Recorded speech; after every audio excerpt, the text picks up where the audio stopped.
আমাদের তো এসআইআর যেদিন থেকে আরম্ভ হয়েছে আমাদের একটাই বার্তা আছে, অ্যাজ পার রুল রেগুলেশন কাজ করতে হবে। কারো কোনো পাওয়ার যে আছে ইনফিনিট নেই, কারো যে পাওয়ার আছে লাগাম ঝাড়া নেই। প্রত্যেক জায়গায় যেটা আছে রুল রেগুলেশন আছে, নোটিফিকেশন আছে, ল আছে, তা ফলোই করতে কাজ করতে হবে। ইয়ারও দের বি সুপ্রিম কোর্ট অর্ডার আছে। সুপ্রিম কোর্ট বলেছে যে এসআইআর নোটিফিকেশন ডকুমেন্টস আছে, আর 19/1/2026 যে সুপ্রিম কোর্ট অর্ডার আছে ওটা নিয়ে ইয়ারোকে সব কেস ডিসাইড করতে হবে। তো ইয়ারো যে আছে যখন কাজ করছেন একদম নিউট্রালি কাজ করতে হবে, বেস্ট অন ডকুমেন্টস কাজ করতে হবে, ওদেরকে জানতে হবে। ওরা সব জানে, খুব এক্সপিরিয়েন্সড অফিসার আছেন কি ডিজিটাল ফুটপ্রিন্ট আছে। প্রত্যেক ডকুমেন্ট যে উনি আপলোড করছেন ওটা বিএলও থেকে নিয়ে, ইআরও থেকে নিয়ে, ডিও থেকে নিয়ে, সিইও থেকে নিয়ে, আর ইসিআই থেকে নিয়ে, অ্যান্ড ওখানে আইটি সেটআপ যে ইসিআই আছে খুবই স্ট্রং আছে। অ্যান্ড ওখানে মাল্টিপল চেকিং হয়, আমাদের অফিসে মাল্টিপল চেকিং হয়, ডিও থেকে মাল্টিপল চেকিং হয়। অনেক জিনিস যে আছে রেড ফ্ল্যাগ হয় সফটওয়্যার থেকে, যখন ইনকনসিস্টেন্সি থাকে, যেখানে ডকুমেন্ট ঘাটতি থাকে, আর তারপরে ওটা ম্যানুয়াল চেকিংও হয়। তো আমি এটাই বলছি কি যেটা আছে অ্যাজ পার রুল রেগুলেশন কাজ করাই বেস্ট আছে।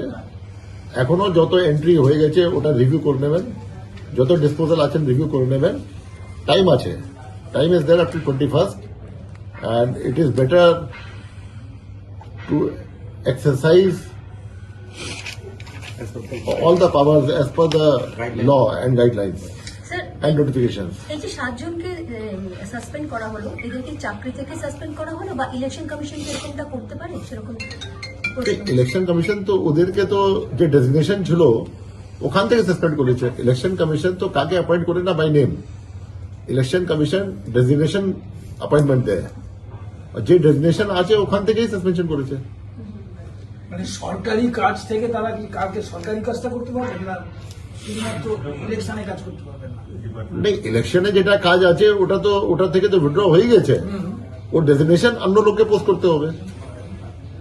এটা কি সুপ্রিম কোর্টের রায় অনুযায়ী কি ইসিআই করতে পারে ডাইরেক্ট?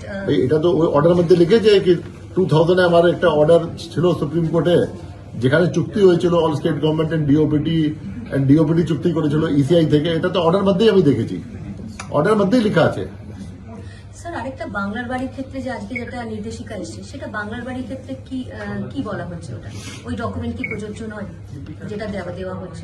নেই, এটা যেটা আমি দেখলাম, যেটা আজকে এসছে যেটা আছে ওটা এটা আছে কি this document by itself is not sufficient for that thing SIR document.